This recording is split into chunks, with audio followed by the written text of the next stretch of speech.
तर नमस्कार मित्रांनो, आज आपण या व्हिडिओमध्ये ग्रामसेवक या पदाविषयी संपूर्ण माहिती पाहणार आहोत आणि तेही एकदम सोप्या भाषेमध्ये, जेणेकरून व्हिडिओमध्ये काय चालले आहे ते सर्वांना कळेल. तर आज आपण या व्हिडिओमध्ये हे 5 पॉईंट्स 1 बाय 1 कव्हर करणार आहोत, ज्यामध्ये सर्वात पहिले आपण ग्रामसेवक म्हणजे काय हे पाहणार आहोत व त्यानंतर अभ्यासक्रम म्हणजेच ग्रामसेवक या पेपराचा सिलेबस आपण पाहणार आहोत. थर्ड नंबरच्या पॉईंट मध्ये आपण क्वालिफिकेशन म्हणजे पात्रता पाहणार आहोत व चौथ्या पॉईंट मध्ये आपण सॅलरी म्हणजे पगार किती असतो पहिल्यापासून ते शेवटपर्यंत हे पाहणार आहोत. आणि शेवटच्या पॉईंट मध्ये आपण ग्रामसेवकाची कामे व ग्रामसेवक झाल्यावर तुम्हाला काय कामे असतात हे पाहणार आहोत.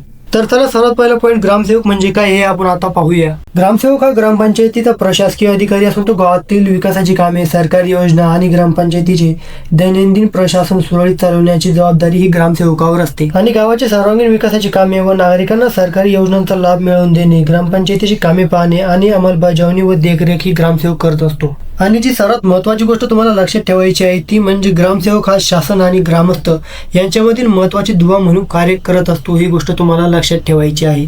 आणि अजून एक महत्वाची गोष्ट ती म्हणजे ग्रामसेवक या पदाचे नाव बदलून आता ग्रामपंचायत अधिकारी हे करण्यात आलेले आहे. म्हणजेच पूर्वी जे नाव होते ग्रामसेवक त्यालाच आता बदलून ग्रामपंचायत अधिकारी हे नाव करण्यात आलेले आहे. ही गोष्ट तुम्हाला लक्षात घ्यायची आहे. तर चला आता आपण नंबर 2 पॉईंट म्हणजेच अभ्यासक्रम ग्रामसेवक या पेपराचा सिलेबस आता आपण बघणार आहोत. तर तुम्ही बघू शकता हे आहेत ते 5 विषय ज्याच्यावर तुम्हाला ग्रामसेवक या परीक्षेत प्रश्न विचारले जातात. ज्यामध्ये सर्वात पहिला विषय जो आहे तो आहे मराठी, ज्याच्यावर तुम्हाला 15 क्वेश्चन विचारले जातात. ते आहे 30 मार्काला, म्हणजे एका क्वेश्चनला 2 मार्क तुम्हाला मिळतात. आणि यानंतर दुसरा जो विषय आहे तो आहे इंग्रजी, याला पण 15 क्वेश्चन 30 मार्क्सला विचारले जातात. त्यानंतर तिसरा विषय आहे तो आहे सामान्य ज्ञान म्हणजे जनरल नॉलेज, याला पण 15 क्वेश्चन 30 मार्क्सला विचारले जातात. आणि चौथा विषय आहे बुद्धिमत्ता व गणित म्हणजे रिझनिंग अँड मॅथ, याला पण 15 क्वेश्चन 30 मार्क्सला विचारले जातात. आणि यानंतर सर्वात शेवटचा आणि सर्वात मेन विषय आहे तांत्रिक विषय म्हणजेच टेक्निकल विषय, याला 40 क्वेश्चन विचारले जातात, ते पण 80 मार्क्सला. या 5 विषयामध्ये सर्वात मेन विषय म्हटले तरी चालेल, कारण की या विषयावर सर्वात जास्त क्वेश्चन विचारले जातात. आणि या 5 विषयाचे टोटल क्वेश्चन मिळून पूर्ण 100 क्वेश्चन विचारले जातात 200 मार्क्सला. यासाठी तुम्हाला 2 तासाचा म्हणजेच 120 मिनिटे तुम्हाला वेळ दिला जातो पेपर सॉल्व्ह करण्यासाठी. आणि हा आपण जो एक्झाम पॅटर्न बघतो तो IBPS आहे, ज्यांनी मागच्या वेळेस ही परीक्षा घेतली होती. आणि यावेळेस MPSC किंवा TCS ही परीक्षा घेऊ शकते, नाही तर एखाद्या वेळेस IBPS ही परीक्षा पुन्हा घेऊ शकते. याच्यावर आता सध्या कोणी काही फिक्स सांगू शकत नाही. आणि हा अजून एक इम्पॉर्टंट पॉईंट म्हणजे याच्यामध्ये पंचायत राज याच्यावरही क्वेश्चन विचारले जातात, जे या पेजवर मेन्शन केलेले नाहीये. तर चला आता आपण कोणत्या विषयावर कोणते पॉईंट विचारले जातात हे पाहूया. सर्वात पहिले मराठी या विषयावर एवढ्या पॉईंट्सवर प्रश्न विचारले जातात आणि हा सर्व मराठी व्याकरणाचाच भाग आहे. यानंतर दुसरा विषय म्हणजे इंग्लिश, याच्यावर तुम्हाला एवढ्या पॉईंट्सवर प्रश्न विचारले जातात. या सर्व पेजेसचे तुम्ही स्क्रीनशॉट घेऊ शकता. यानंतर तिसरा विषय हा बुद्धिमत्ता व अंकगणित म्हणजे रिझनिंग अँड मॅथ, याच्यावर तुम्हाला एवढ्या पॉईंट्सवर प्रश्न विचारले जातात परीक्षेमध्ये. आणि यानंतर सर्वात शेवटचा आणि सर्वात मेन विषय म्हणजे टेक्निकल सब्जेक्ट, याच्यावर तुम्हाला एवढ्या पॉईंट्सवर प्रश्न विचारले जातात परीक्षेमध्ये. आणि एक इम्पॉर्टंट पॉईंट म्हणजे तुम्हाला टेक्निकल व रिझनिंग अँड मॅथ या विषयाकरिता दोन्ही पण लँग्वेजेस असतात, मराठी व इंग्लिश.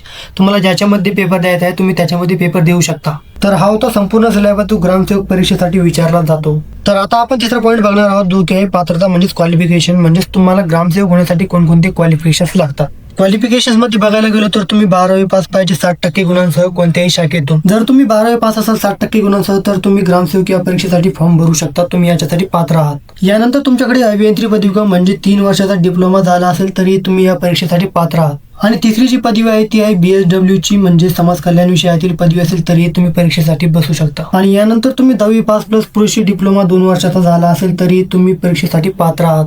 आणि सर्वात शेवटची जी पदवी आहे ती म्हणजे कृषी पदवी म्हणजेच ॲग्रिकल्चरची डिग्री जर तुमच्याकडे असेल तरी तुम्ही परीक्षा फॉर्म भरू शकता. आणि एक इम्पॉर्टंट पॉईंट तो म्हणजे तुमच्याकडे MSCIT चे सर्टिफिकेट ही पाहिजे, किंवा जर तुमच्याकडे नसेल तर तुम्ही ग्रामसेवक झाल्याच्या नंतर 2 वर्षांनी ते देऊ शकता. याच्यामधून तुमच्याकडे एकही क्वालिफिकेशन असेल प्लस MSCIT चे सर्टिफिकेट असेल तर तुम्ही या परीक्षेसाठी पात्र आहात. यानंतर अजून एक इम्पॉर्टंट पॉईंट तो म्हणजे एज लिमिट म्हणजेच वयोमर्यादा काय आहे या पदासाठी. तर सर्वात पहिले कॅन्डिडेट 18 वर्ष पूर्ण असलेला पाहिजे. त्यानंतर ओपन कॅटेगरीसाठी एज लिमिट ही 40 वर्ष आहे आणि रिझर्व्ह कॅटेगरीसाठी 25 वर्ष एज लिमिट आहे. यानंतर आपण चौथा पॉईंट बघणार आहोत जो की आहे सॅलरी म्हणजेच ग्रामसेवक या पदाला वेतन किती मिळते. तर सर्वात पहिले आपल्याला हे समजून घ्यायचे आहे की ग्रामसेवक झाल्यानंतर पहिले 3 वर्ष ग्रामसेवकाला कंत्राटी ग्रामसेवक म्हणून काम करावे लागते आणि यावेळी दरमहा 16,000 एवढं मानधन ग्रामसेवकाला मिळत असतो. आणि जेव्हा ग्रामसेवक 3 वर्ष पूर्ण करतो तेव्हा तो कायमस्वरूपी ग्रामसेवक होत असतो. आणि याच्यानंतर सुरू होते 7व्या वेतन आयोगानुसार वेतन संरचना. याच्यामध्ये पहिल्या वर्षी 25,500 एवढे मानधन दरमहा मिळते व ते शेवटपर्यंत 81,100 एवढे होते. आणि पहिल्या वर्षी 25,500 एवढे मानधन मिळते, त्याच्यामध्ये अजून काही भत्ते मिळतात, ते सर्व मिळून 40,000च्या आसपास मिळत असतात.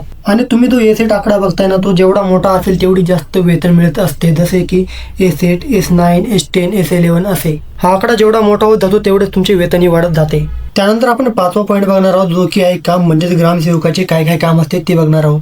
ग्रामसेवक या पदाचे कामाचे स्वरूप पाहण्याआधी आपल्याला हे समजून घ्यायचे आहे की ग्रामसेवक हा ग्रामपंचायतीचा सचिव असतो व तो शासन आणि ग्रामस्थ यांच्यामधील महत्त्वाची दुवा म्हणून कार्य करत असतो. तर सर्वात पहिले काम असते ग्रामपंचायतीचे सर्व रेकॉर्ड फायली यांना सुरक्षित ठेवणे. यानंतर गावात होणाऱ्या जन्म, मृत्यू आणि विवाहांची कायदेशीर नोंदणी करणे आणि ग्रामस्थांना आवश्यक असणारे विविध दाखले देणे, जसे की रहिवासी दाखला, जन्म मृत्यू दाखले. आणि त्यानंतर ग्रामसभेचे आयोजन करणे व महसुलीची कामे जसे की घरपट्टी, पाणीपट्टी, दिवाबत्ती कर आणि स्थानिक करांची नियमित वसुली करणे आणि शासनाकडून प्राप्त झालेल्या निधीचा आणि गावातील खर्चाचा अचूक हिशोब ठेवणे व त्यानंतर योजनांची अंमलबजावणी करणे आणि गावातील पाणी पुरवठा, दिवाबत्ती, रस्ते आणि सांडपाणी व्यवस्थापन सुरळीत चालवण्यासाठी नियंत्रण ठेवणे आणि गावाच्या सर्वांगीण विकासासाठी प्रयत्न करणे.